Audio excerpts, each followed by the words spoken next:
Hi, my name is Sia. I'm a vegan and cruelty-free creator from Ukraine, and makeup is my special interest. If you value ethics and colorful looks, make sure to subscribe to my channel. And if you want to see more of this, you could also consider subscribing to my Instagram. I will leave a link down below. Today's video is going to be a ranking of the palettes that I have tried during 2024. Most of them I bought myself, and all of my Fantasy Cosmetica palettes except one are gifted. Also, if you didn't know, I have a code with Fantasy Cosmetica. Also, I have an affiliate link, so you could use those to shop if you shop directly from Fantasy Cosmetica. If you use a code, it would support me and you would get a 10% discount in turn. Before we start, there are two things that I wanted to mention. First, before ranking, I used a scale that I developed myself to rate all of my palettes. The system isn't something strict. If I had a palette that I wanted to move around, I was able to do that. I didn't have to because I was pretty fulfilled with the results. They projected my feelings about the palettes pretty accurately. Ranking itself is based on my feelings, and this system was only a guideline for me. Now let's get to the system itself. It has a bunch of rating points, each of which has the maximum of 10 points that the palette can get. Quality of mattes, quality of shimmers, color story. The first two are pretty self-explanatory, but the color story is based on how pleasant the color story is to my eye. It's not really about usability or versatility. It's more about if I like the shades that are in there, and if I like how they combine, and it also refers to layout because it kind of affects how I view the overall color story of the palette. Versatility, pretty self-explanatory also, but you might not agree on some of my choices maybe.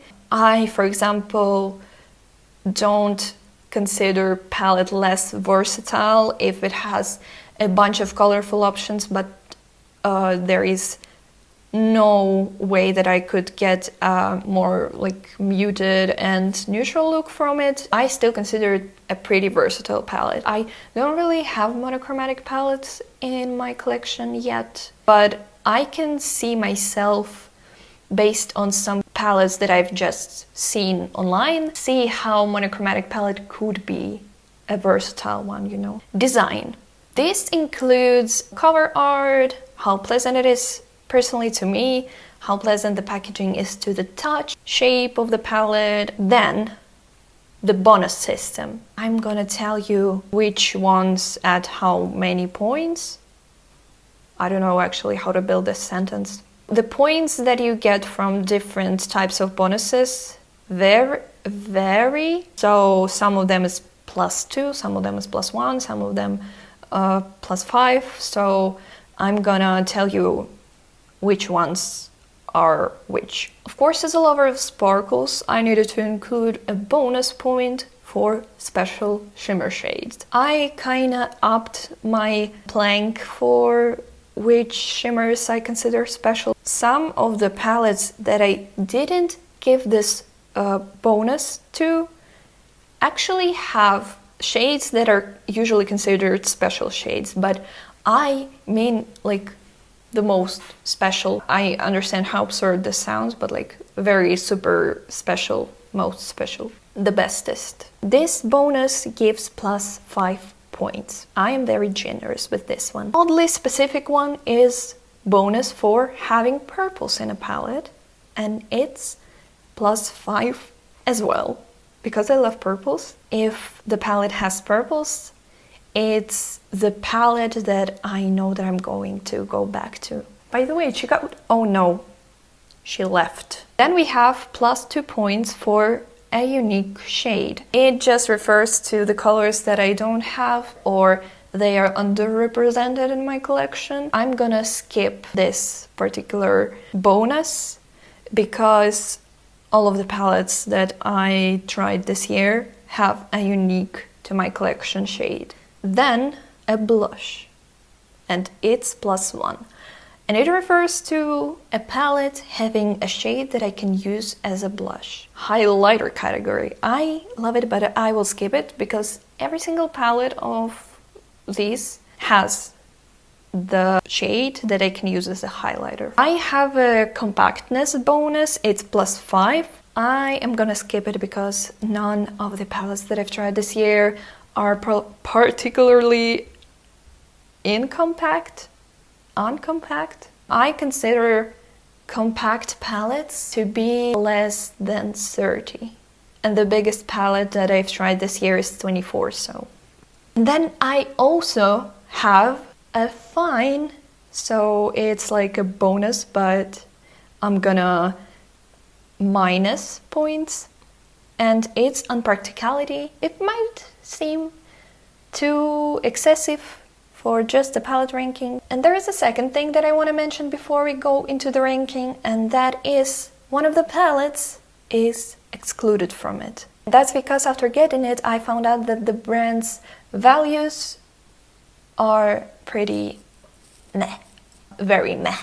I think most of you who are watching me are gonna be surprised because I don't see people mentioning this anywhere. It's Odin's Eye. If you want to know more about this, I am planning to do a video about brands that I don't support. When I found out about the brand's position, I was pretty heartbroken and outraged, mostly heartbroken about the palette, and I also have another palette from them. Also, I really like the collaborator of this particular palette. I watch her on YouTube, and I really like this color story too. It makes me sad. I really like this palette and I love the packaging and the feel of it, but I encourage you to not support this brand.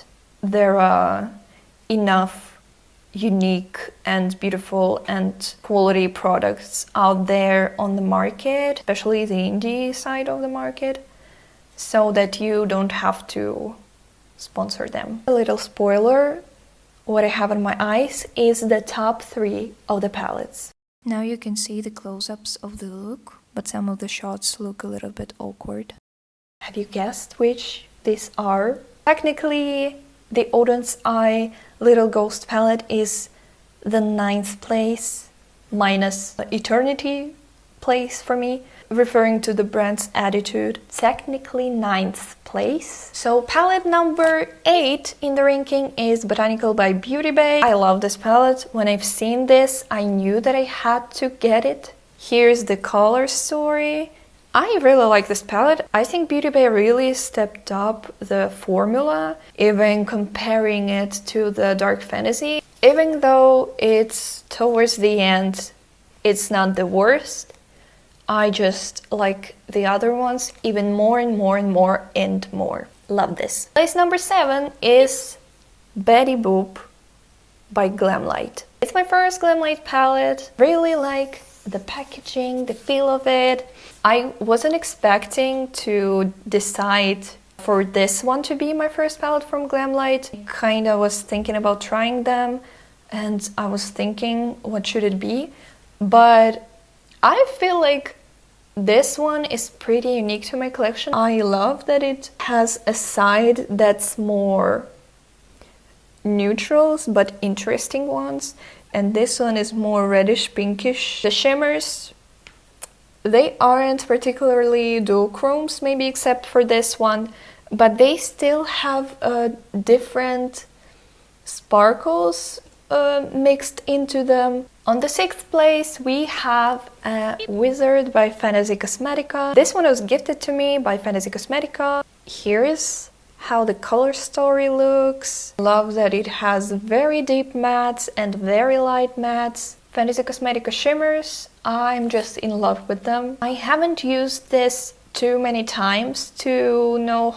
exactly how I feel about the mattes, but I feel like they're not quite as blendable as in the Harvest of Souls palette. This one is almost monochromatic. I don't consider it pretty versatile. It's not a one-trick pony for me. You can get a handful of different looks, but I just prefer the next palette and the next after that and after that more. Now we're opening the top 5 with the Sorcerer palette from Fantasy Cosmetica, and this one is also gifted to me. This one I feel like is way more versatile than the Wizard palette. You can see maybe why I mean that. There are plums, there are blue and teals and pinks, and this hot pink is super unique to my collection. Very, very pink. I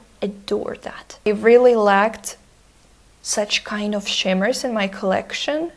I think the only one that I have in other palettes is this iridescent shade. A lot of iridescent shades really like blend together, even though they might not be exactly the same. But you may know this already, I adore iridescence, so it's not a downside for me. I love using iridescence as my highlighter, so I always will find a use for them. The palette that almost made it to the top 3 but not quite is the Muse palette.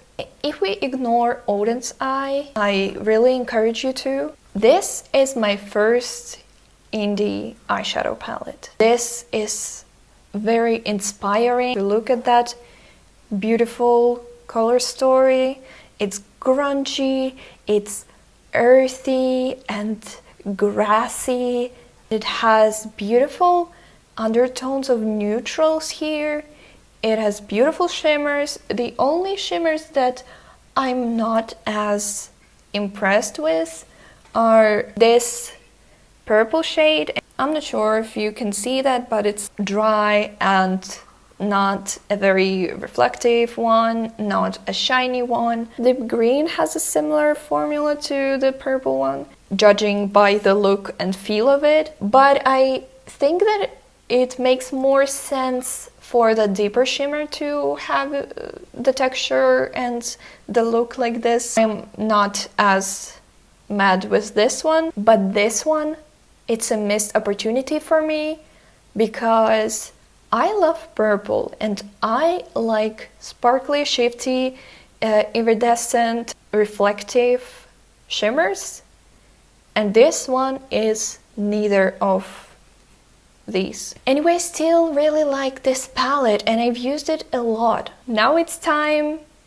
for the top 3. So the palette that got a spot number 3 is the Rogue palette. This one I bought myself and it's the first palette that I've had from Fantasy Cosmetica, and I'm just in love with this color story, and I feel like this one has the best shimmers in all of the palettes that I have tried from them. The most appealing to me color story. Not quite the most useful one, but the most appealing definitely. I wanted to say that it kind of goes with my look today, but it literally took part in creating my look and inspiring like the whole color story. I haven't really used a lot of mattes from it, except for this purple one. Mostly I used the shimmers, this one and this one. And the runner-up of our ranking is, again, Fantasy Cosmetica. This is the Harvest of Souls palette, their most recent release. It's sold out, but I'm pretty sure they're restocking it next year. Again, it has a beautiful cover art. It's not this more minimalistic one. It's a full-on illustration, and it's the collection that I kind of took part in by creating a thank you card for all of you who ordered it. Let's look at the color story. I consider it pretty versatile. You could create more dingy, grungy looks. You could create more colorful and bright and saturated looks. You could create even pastel looks from it using these 3 shades. I dipped my finger accidentally. The only thing that lacks for me here is an even deeper purple matte. Though I like these grayish purples, I feel like this one isn't quite deep enough for my outer corner to be as deep as I usually like, but you have a greenish black here that actually works pretty decently if you use it as a deepening shade, even with the purple. So I'm not really mad about this. I am mad about this palette in a good way. I'm just obsessed with it. I've used it a bunch of times already, even though I haven't got it too long ago. I love it, and it has an iridescent. Now let's get to the best palette of the year for me. The first place is Machina by Blend Bunny, and it's discontinued. I think you can still get it on Glisten's site. They are an official distributor for Blend Bunny. I'm not sure if the Monolith shop EU still has it, but it might, and it's very deeply discounted, so if you like this, grab it. This cover art is just fantastic, and the color story as well. When I have first seen it, when it was revealed, I was kinda... I could appreciate all of the shades and even rows individually, but there's something about the conflict of these two rows together that made it a little bit painful for me to look at this palette, but I don't feel like this anymore. I just can't bring back previous perception of this palette. I can't quite see this pain that it created for my eyes. What can I say? It's a first Blend Bunny palette for me. Overall, it's a first American indie brand that I have tried. I was stunned by the quality of these mattes. They are so soft and blendable, like clouds, but pigmented clouds. They're also buildable and they layer on top of each other fantastically. It's just such high quality palette. Also, when I was deciding which palette I want to get, I didn't quite got that all of the shimmers in this palette were special shimmers. This purple is a stunning topper shade. Really like how you could see individual sparkles in it. I love that it's this half translucent formula and my rats are digging in their cage. Are you mining coal or something? Why are you doing this while I'm filming a video? Please stop. I also like that it's a more cool-toned purple. I love cool-toned purples. Here are all the palettes that I've tried this year. Thank you for being today with me and for being interested in my eyeshadow collection and what I've tried this year and how I feel about the palettes and about my ranking system. You haven't been expecting that. If you haven't noticed, here is Zhuzha. If you enjoyed my company, feel free to come back to my channel. You could also press the bell to be notified of new videos. Not like there is a lot of them, but I'm trying to get into the lane of once a week at least. If you want to see how my channel is going to develop and hopefully grow, you could stick around then to tell other people that I have known and have watched this channel since there were less than 20 subscribers. Thank you for spending your precious time with me. I hope you have a magical rest of the day and I'll see you in the next video. Bye!